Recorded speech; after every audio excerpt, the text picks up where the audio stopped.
नमस्कार, capital TV देख रहे हैं आप। मैं हूं आपके साथ हर्ष भारद्वाज। महाराष्ट्र फाइल लेकर एक बार फिर आपके सामने हाजिर हैं, जिसमें हम आपको बताएंगे पोस्टर लगाकर राज ठाकरे ने किसे दी चेतावनी।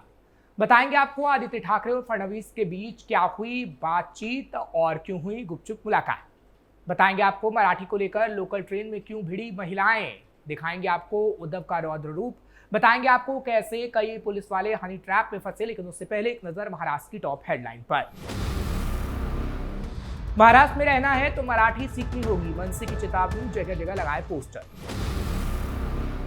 देवेंद्र फडणवीस से मिले आदित्य ठाकरे। 3 दिन पहले सीएम ने उद्धव से मुलाकात की थी। महाराष्ट्र की राजनीति में मचा हड़कंप।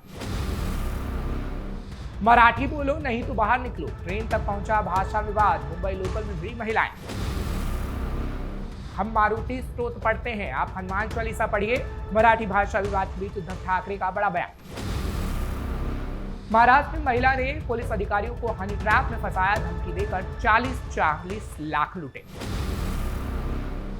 महाराष्ट्र में जारी भाषा विवाद के बीच महाराष्ट्र नवनिर्माण सेना ने नवी मुंबई के कई इलाकों में पोस्टर लगाकर गैर मराठी भाषियों को चेतावनी दी है कि अगर उन्हें महाराष्ट्र में रहना है तो मराठी भाषा सीखनी होगी। मनसे द्वारा लगाए गए पोस्टर पर एक कार्टून में लिखा है, एजी मराठी बोलना सीख लो वरना तो मनसे वाला आ जाएगा। इसके साथ ही एक और संदेश में कहा गया है, हमारा आपसे कोई झगड़ा नहीं, लेकिन अगर यहां मस्ती करोगे तो महाराष्ट्र का झटका जरूर लगेगा। मनसे प्रमुख राज ठाकरे लंबे समय से महाराष्ट्र में मराठी भाषा और संस्कृति को प्राथमिकता देने की वकालत करते आए हैं। उनका मानना है कि राज्य में रहने वाले सभी लोगों को स्थानीय भाषा का सम्मान करना चाहिए और उसे सीखना चाहिए। इससे पहले मुंबई के विक्रोली इलाके में मनसे कार्यकर्ताओं ने एक मारवाड़ी दुकानदार की जमकर पिटाई की और उसे सरेआम सड़क पर घुमाया था। बाद में दुकानदार को पुलिस के हवाले कर दिया गया। दुकानदार का अपराध ये था कि उसने सोशल मीडिया पर मराठी लोगों के खिलाफ आपत्तिजनक स्टेटस पोस्ट कर दिया था। बता दें कि महाराष्ट्र में पिछले कुछ समय से हिंदी और मराठी भाषा को लेकर विवाद चल रहा है। महाराष्ट्र सरकार ने स्कूलों में तीसरी भाषा के रूप में हिंदी को अनिवार्य करने का आदेश जारी किया था। हालांकि बाद में इस आदेश में बदलाव कर सामान्य रूप से हिंदी को तीसरी भाषा बनाने की बात कही गई, जिसमें 20 छात्रों के सहमत होने पर किसी अन्य भारतीय भाषा का विकल्प चुनने की अनुमति दी गई। इस फैसले को विपक्षी दलों खासकर शिवसेना यूबीटी और महाराष्ट्र नवनिर्माण सेना मनसे ने हिंदी थोपने की कोशिश बताया और इसका कड़ा विरोध जताया, जिसके बाद से ही महाराष्ट्र में भाषा विवाद को लेकर मामला सामने आ रहा है। शिवसेना यूबीटी नेता और उद्धव ठाकरे के बेटे आदित्य ठाकरे ने शनिवार शाम मुंबई में देवेंद्र फडणवीस से मुलाकात की है। कहा गया है कि 3 घंटे मुंबई के सोफिटेल होटल में ये रुके। इस दौरान दोनों की करीब 1 घंटे तक बातचीत हुई। हालांकि दोनों नेताओं ने किसी भी मीटिंग से इनकार किया। सीएम ऑफिस के मुताबिक मुख्यमंत्री होटल में मौजूद थे, लेकिन आदित्य ठाकरे से उनकी कोई मुलाकात नहीं हुई। सीएम किसी और कार्यक्रम के लिए होटल में आए थे, जबकि आदित्य डिनर के लिए अपने दोस्तों के साथ होटल में मौजूद थे। इससे पहले 17 जुलाई को शिवसेना यूबीटी प्रमुख उद्धव ठाकरे सीएम देवेंद्र फडणवीस से मिले थे। मुलाकात विधान परिषद अध्यक्ष राम शिंदे के कमरे में हुई थी। करीब आधे घंटे तक चली इस मुलाकात में वर्ली विधायक आदित्य ठाकरे भी मौजूद थे। दरअसल ये मुलाकात ऐसे समय में हुई जब देवेंद्र फडणवीस ने 16 जुलाई को विधान परिषद में हल्के फुल्के अंदाज में उद्धव ठाकरे को साथ आने का न्योता दिया। मुख्यमंत्री ने उद्धव ठाकरे से कहा था, बीजेपी उनके साथ विपक्ष में शामिल होने की संभावना नहीं रखती, लेकिन वो सत्ता पक्ष में आ सकते हैं। विधान परिषद में 16 जुलाई को विपक्ष के नेता अंबादास दानवे का विदाई समारोह था। इस दौरान मुख्यमंत्री ने व्यंग कसते हुए उद्धव ठाकरे से कहा कि बीजेपी उनके साथ विपक्ष में शामिल होने की संभावना नहीं रखती, लेकिन वो सत्ता पक्ष में जरूर आ सकते हैं। इस बयान के 24 घंटे के अंदर यानी 17 जुलाई को मुख्यमंत्री से उद्धव की भेंट हो गई, जो करीब 20 मिनट तक चली थी। इस दौरान उद्धव ने मुख्यमंत्री फडणवीस को एक किताब भेंट की थी, जिसमें लिखा था, हिंदी की सख्ती क्यों, 3 भाषा जरूरी क्यों। दरअसल शिवसेना और बीजेपी ने 2019 का महाराष्ट्र विधानसभा चुनाव साथ मिलकर लड़ा था। दोनों मिलकर कुल 288 में से लगभग 160 प्लस सीटें जीतकर बहुमत में आए थे।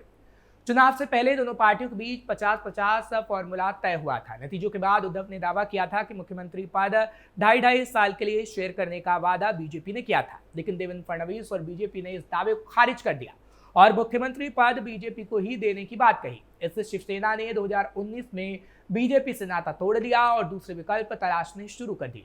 बीजेपी ने बहुमत न होने की स्थिति में सरकार बनाने से हाथ पीछे खींच लिया। बाद में शिवसेना ने राष्ट्रवादी कांग्रेस पार्टी एनसीपी और कांग्रेस के साथ मिलकर महाविकास आघाड़ी नाम से सरकार बनाई। इसके साथ ही उद्धव ठाकरे मुख्यमंत्री बने। ये पहली बार था कि शिवसेना ने अपने से अलग विचारधारा वाली कांग्रेस और एनसीपी के साथ मिलकर गठबंधन किया था। महाराष्ट्र में पिछले कई हफ्तों से मराठी बनाम हिंदी भाषा विवाद चल रहा है और मराठी नहीं बोलने वाले को निशाना बनाया जा रहा है। मराठी बनाम हिंदी की लड़ाई अब मुंबई के लोकल ट्रेन तक आ पहुंची है। दरअसल लोकल ट्रेन में पिछले दिनों सीट को लेकर शुरू हुआ मामूली विवाद मराठी बनाम हिंदी की लड़ाई में तब्दील हो चुका है। इस लड़ाई में एक महिला को दूसरे समुदाय की कुछ महिलाओं से मराठी में बोलने को कहा जा रहा है और ऐसा नहीं करने पर बाहर निकलने की धमकी तक दी जा रही है। इसके बाद महिलाओं के बीच दोनों तरफ से तकरार होने लगती है। ये घटना महाराष्ट्र की राजधानी मुंबई में सेंट्रल लाइन पर एक भीड़ भाड़ वाली लोकल ट्रेन के लेडीज कोच में हुई है। घटना शुक्रवार शाम की बताई जा रही है। वीडियो सोशल मीडिया पर तेजी से वायरल हो रहा है, जिसमें दिख रहा है कि भीड़ भाड़ वाले एक ट्रेन डिब्बे में महिलाओं के बीच बहस हो रही है। 17 सेकंड के इस वीडियो में महिलाओं का दो समूह आपस में बहस करता दिखाई दे रहा है। वीडियो की शुरुआत कैमरे के फ्रेम से बाहर एक महिला द्वारा यात्रियों को एक समूह को गाली देने से होती है। इस बहस में शामिल महिलाओं में से एक महिला ये कहती सुनाई देती है, मुंबई में रहना है तो मराठी बोलो वरना बाहर निकल जाओ। महिलाओं का दूसरा समूह भी इस बहस में शामिल दिखाई नजर आता है। हालांकि रेलवे अधिकारियों ने घटना की पुष्टि की है और कहा है कि घटना मध्य रेलवे के अंतर्गत आने वाली एक ट्रेन के महिला डिब्बे की है। हालांकि अब तक इस घटना की कोई औपचारिक शिकायत दर्ज नहीं की गई है। बता दें कि अक्सर खचाखच भरी रहने वाली मुंबई लोकल ट्रेन में इस तरह के छोटे विवाद और जुबानी जंग आम बात है, लेकिन महाराष्ट्र में चल रहे भाषा विवाद के बीच मराठी भाषा को लेकर ऐसी घटनाएं बढ़ रही हैं।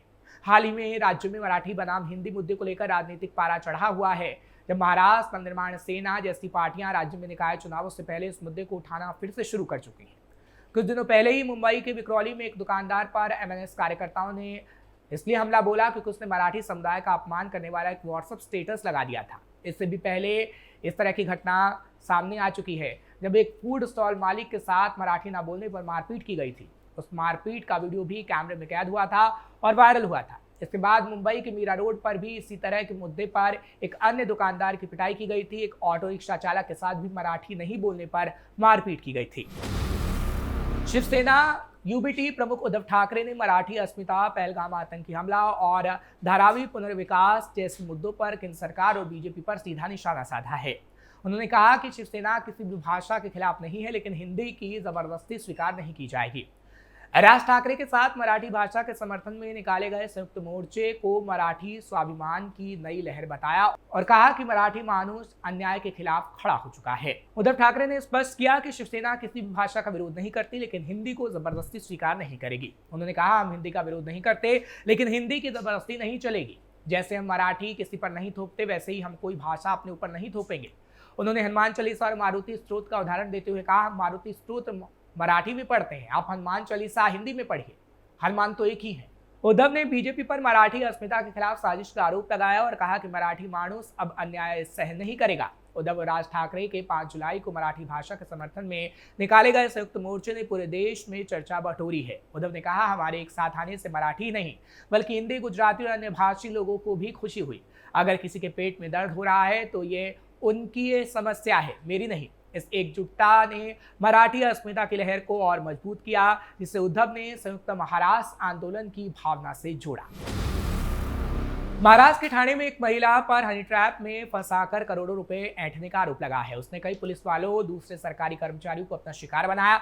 रिपोर्ट के मुताबिक ठाणे के 2 बड़े पुलिस अफसर ने महिला के खिलाफ शिकायत दर्ज कराई है। उन्होंने बताया कि महिला ने उन पर झूठे दुष्कर्म के आरोप लगाने की धमकी देकर उनसे 40-40 लाख रुपए मांगे थे। जब इस मामले की जांच शुरू हुई तो पता चला कि ये सिर्फ 2 अफसर का मामला नहीं है, कई और सरकारी अधिकारियों को निशाना बना गया है।